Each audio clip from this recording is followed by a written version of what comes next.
এই যে মেশিনটা দেখতে পাচ্ছেন, এই মেশিনটা একদমই ঠান্ডা করছে না। আমি কাস্টমার আমাকে ফোন করে বললো মেশিনটা কোনো রকম ঠান্ডা করছে না। আমি যাওয়ার পরে মেশিনটাকে চেক করে দেখছি মেশিনটা কোনো রকম কোনো ঠান্ডা করছে না। এবার আমি আউটডোরে চলে আসলাম।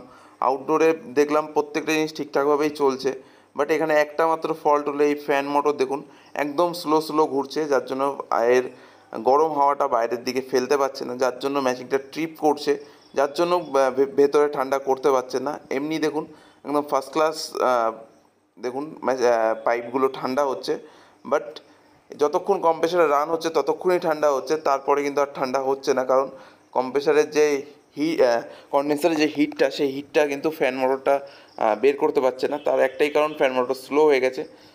এই দেখতে পাবেন কন্ডেন্সার আমি হাত দিয়ে দেখছি, কন্ডেন্সার প্রচণ্ড গরম।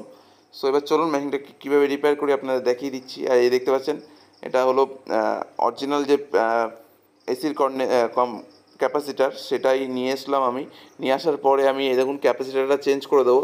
চেঞ্জ করে দেওয়ার পরে মেশিনটা একদম ফার্স্ট ক্লাসভাবে চলবে, মেশিনে কোনো রকম প্রবলেম থাকবে না। এই দেখতে পাচ্ছেন মেশিনের আমি ক্যাপাসিটার লাগিয়ে দিয়েছি। লাগিয়ে দেওয়ার পরে মেশিনটাকে আমি অন করে দেখে নেবো যে প্রত্যেকটা পার্ট ঠিকঠাক আছে কি না, গ্যাসের প্রেশার ঠিকঠাক আছে না, গ্যাস ট্যাস সব ঠিকঠাক আছে কি না।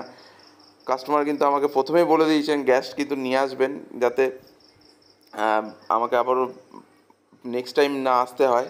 যার জন্য কাস্টমার আমাকে আগের থেকে বলেছেন গ্যাস ট্যাস যদি লাগে একবারই নিয়ে আসবে। বাট গ্যাসের এখানে কিন্তু কোনো প্রবলেম ছিল না। এ দেখুন রিটার্ন কিন্তু খুব সুন্দর আসছে। মেশিন একদম ফার্স্ট ক্লাসভাবে ঠান্ডা করছে, মেশিনে প্রবলেম নেই। বাট মেশিনে সার্ভিসিংটাও খুব প্রয়োজন ছিল, যার জন্য আমি কাস্টমারকে সাজেস্ট করলাম একবারে সার্ভিসিংটাও করে নিন, যাতে মেশিনটা একদম পুরোপুরি নিট অ্যান্ড ক্লিনভাবে আপনাকে ঠান্ডা হাওয়াটা দিতে পারবে। আর এই দেখতে পাচ্ছেন আমি মেশিনটা এবার খুলে নিচ্ছি। খুলে নেওয়ার পরে মেশিনটাকে আমি সার্ভিস করে দেবো। দেখুন প্রত্যেকটা কভার সুন্দর মতো খুলে নিলাম। খুলে নেওয়ার পরে এবার দেখুন কুলিং কয়েলে কীরকম নোংরা পড়েছে।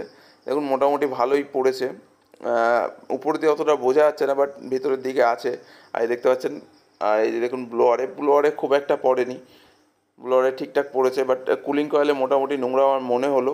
এ দেখুন আমি ক্লিন করে দিচ্ছি ভালো করে। দেখুন ক্লিন করে দেওয়ার পরে দেখুন ভালো করে খেয়াল করে দেখতে পারবেন যে এক সাইডে দেখুন নোংরা কালো কালো হয়ে রয়েছে। উপরের দিকে দেখুন কুলিং কয়েলটা আমি ব্লোয়ার ধুচ্ছি, কিন্তু উপরে দেখুন কুলিং কয়েলটা একদিকে আমি যেদিকে পরিষ্কার করেছিলাম সেখানে চকচক করছিল, পাশে কিন্তু নোংরা ছিল। আর এই দেখতে পাচ্ছি আমি আউটডোরটা দেখুন কী পরিমাণে নোংরা পড়েছে আউটডোরে। দেখুন আউটডোর মনে হয় ক্লিনই করে না কোনো টেকনিশিয়ান হয়তো।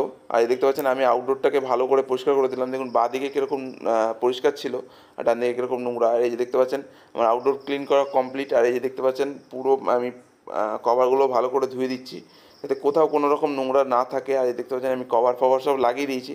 লাগিয়ে দেওয়ার পরে যে দেখুন আমি কভারগুলো ধুয়ে নিয়েছি। আউটডোর কভারগুলো লাগানোর পরে দেখতে পাচ্ছেন আমি ভেতরে চলে আসলাম। ভেতরে এসে দেখুন কুলিং কয়েলে এখন আর কোনো রকম কোনো নোংরা নেই, একদম নিট অ্যান্ড ক্লিন হয়ে গেছে। সো এবার আমি কভারগুলো লাগিয়ে আপনাদের দেখাবো। আর এই যে দেখতে পাচ্ছেন ব্লোয়ারটাও আমি ক্লিন করে দিয়েছি। দেখুন নতুনের মতো চকচক করছে, আশা করছি আপনারা বুঝতে পারছেন। আর এই দেখুন আমি প্রত্যেকটা কভার সুন্দর মতো লাগিয়ে নেওয়ার পরে আমি মেশিনটাকে অন করে দিলাম। মেশিন একদম চিল ঠান্ডা হাওয়া ফেলছে, কোনো রকম কোনো মেশিনে প্রবলেম নেই। আর এই দেখুন এখন ফ্যান স্পিডটা দেখুন কতটা জোরে, যার জন্য কিন্তু গরম হাওয়াটা পুরো বাইরের দিকে ফ্যানটা ফেলে দিতে পারছে, যার জন্য চিলটা ঠান্ডা হাওয়াটা খুব সুন্দর হচ্ছে। আর এই দেখুন পাইপ লাইনটা দেখুন একদম হাওয়াতে ঝুলছে। পরে এইটা আমি ঠিক করে দেবো, কাস্টমারকে বলে এসেছি নেক্সট টাইম করে দেবো। Thank you for watching.